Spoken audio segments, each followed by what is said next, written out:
Hello friends, welcome to Manas channel. আজ আমি তোমাদের ক্রিস্পি আর নরম ডালপুরি বানানো শেখাবো। 7-8টি ডালপুরির জন্য নিয়েছি 300 গ্রাম ছোলার ডাল বা চানা ডাল। চানা ডালকে খুব ভালোভাবে ধুয়ে নিয়ে একটি প্রেসার কুকারে পরিমাণ মতন জল দিতে হবে। যেমন ধরো 300 গ্রাম ডাল নিলে তোমরা দেবে 350 গ্রাম জল। হাফ সেদ্ধ করে নিতে হবে। হাফ সেদ্ধ মানে ডাল গোটা থাকবে অথচ গলেও যাবে। এবার দেব স্বাদ মতো লবণ আর দেব কাঁচা লঙ্কা। তারপর 4-5টে সিটি দিয়ে দেখে নেব ডাল ভালোভাবে সিদ্ধ হয়ে গিয়েছে।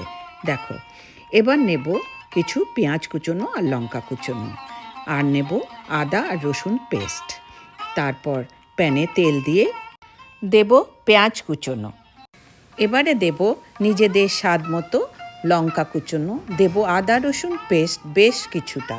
তারপর সামান্য নেড়ে চেড়ে দেব লবণ, হলুদ, আর দেব ভাজা জিরের গুঁড়ো, দেব ধনে গুঁড়ো, তারপর দেব গোলমরিচের গুঁড়ো বেশ কিছুটা।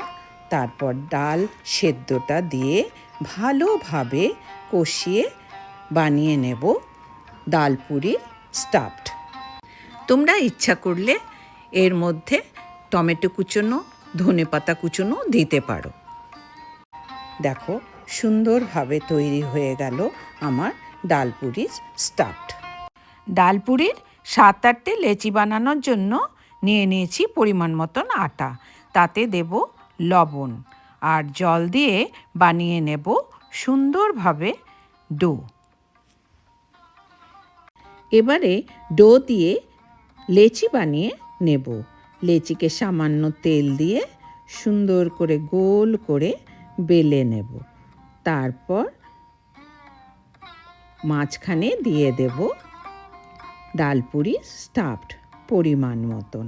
দেখো, এইভাবে স্টাফকে মাঝখানে দিয়ে সুন্দরভাবে মুড়িয়ে নিতে হবে। এক একজন অবশ্য এক এক রকম করে মুড়িয়ে নেয়। আমি আবার এই ধরনের মোড়ানো পছন্দ করি, তাই এইভাবেই করি। তোমাদের পছন্দ হলে তোমরাও করতে পারো। তারপর আঙুল দিয়ে আস্তে আস্তে চ্যাপটা করে, আঙুল দিয়ে দেখো সুন্দর করে একটু চ্যাপটা করে বেলে নেব। তারপর বেলন দিয়ে আস্তে করে আলতোভাবে বেলে নিতে হবে ডালপুরিকে।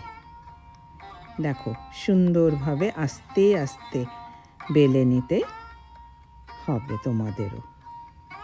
এবারে প্যানে তেল দিয়ে তেল গরম হলে বানানো ডালপুরিকে দিয়ে দেব। এবার এপিট ওপিট করে ডালপুরিকে সুন্দর করে ভেজে নেব। দেখো, এইভাবে প্রত্যেকটি ডালপুরিকে ভেজে তুলব। তোমরাও এইভাবে করতে পারো। আমার ভিডিওটি যদি তোমাদের ভালো লেগে থাকে, লাইক, শেয়ার, সাবস্ক্রাইব করো।